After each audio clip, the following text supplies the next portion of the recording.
let's recap what is potential. It is the amount of work done per unit charge transferred between 2 points. However, potential can be defined for a given point.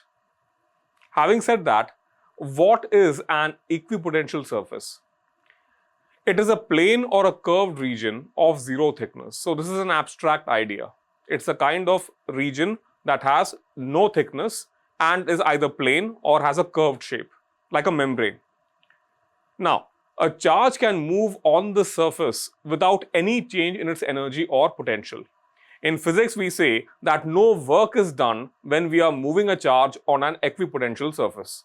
Now, let's understand a particular case of equipotential surface, actually the simplest case for a simple point charge.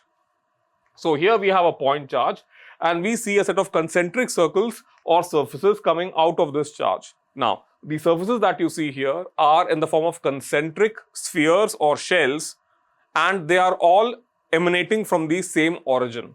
So each of these is an example of an equipotential surface. So if we were to select any of these surfaces and move a charge on the surface, there would be no change in its potential. Or in other words, no work would be done for moving the charge on any of these surfaces. What are the properties of equipotential surfaces? Well, first of all, the electrical field lines always enter or exit these surfaces perpendicularly. This applies to both plane and to curved surfaces. For example, if you see the earlier example for a simple point charge, you notice that these lines, the electric field lines, are always perpendicular to the point where they exit or enter an equipotential surface. Now we come to equipotential surfaces for a uniform electric field. In a uniform field, the equipotential surface is a set of parallel planes. And again, the original constraint applies.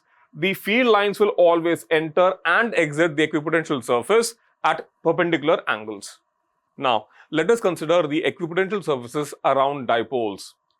Dipoles consist of positive and negative charges separated by some distance. The direction of the electric field is from the positive to the negative charge distribution. Now, you will notice that in contrast to the earlier example of a single point charge, in this particular case, the equipotential surfaces are no longer concentric. They are distorted with respect to each other. So these surfaces are being deformed or changed due to the proximity of other charges.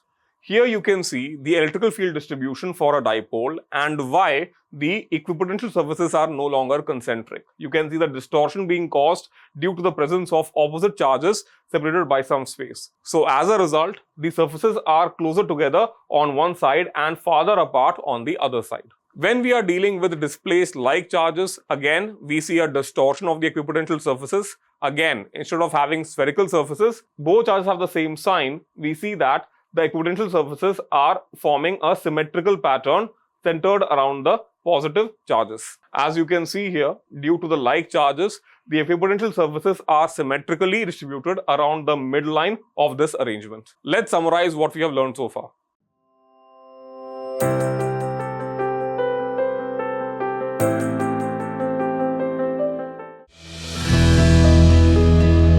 Manorama Horizon. Learning made simple.